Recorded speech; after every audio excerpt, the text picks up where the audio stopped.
السلام علیکم ورحمۃ اللہ وبرکاتہ نحمده ونصلی علی رسولہ الکریم اما بعد۔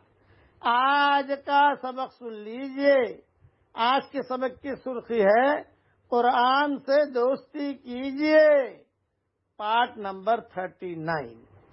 حضرت عبد الملک ابن عمیر رحمۃ اللہ علیہ فرماتے ہیں کہ رسول اللہ صلی اللہ علیہ وسلم نے ارشاد فرمایا، سورہ فاتحہ میں ہر بیماری سے شفا ہے۔ یہ روایت دارمی میں ہے۔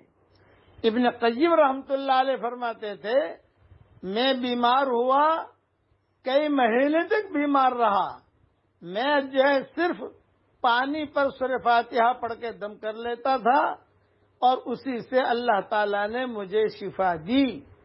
سلف صالحین کا معمول تھا، اپنے گھر میں کوئی بھی بیمار ہوتا تھا تو علاج وغیرہ وہ تو کرتے ہی کرتے تھے، لیکن روحانی ویکسین بھی لگاتے تھے، روحانی علاج بھی کرتے تھے، اور وہ یہ کہ سورہ فاتحہ پڑھ کے دم کر دیتے تھے اور حدیث بیان کرتے تھے کہ رسول اللہ صلی اللہ علیہ وسلم نے ارشاد فرمایا ہے، سورہ فاتحہ میں ہر بیماری سے شفا ہے۔ آج ہمارے ہاں خدا نخواستہ کوئی بیماری آئے تو آدمی فوراً ڈاکٹر کی طرف بھاگتا ہے۔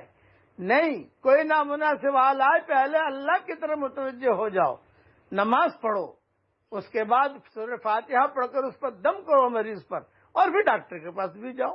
اللہ تعالیٰ ہر بیماریوں سے ہم سب کی پوری حفاظت فرمائے۔ اب پڑھ لیجئے میرے ساتھ، سبحانک اللہم وبحمدک نشہد ان لا الہ الا انت نستغفرک ونتوب الیک۔ اللہ تعالی ہم سب کو دونوں جہاں کی سرخ روئی کا، ہم سب کے لیے دونوں جہاں کی سرخ روئی کا اللہ تعالی فیصلہ فرمائے، آمین۔ وآخر دعوانا ان الحمد للہ رب العالمین۔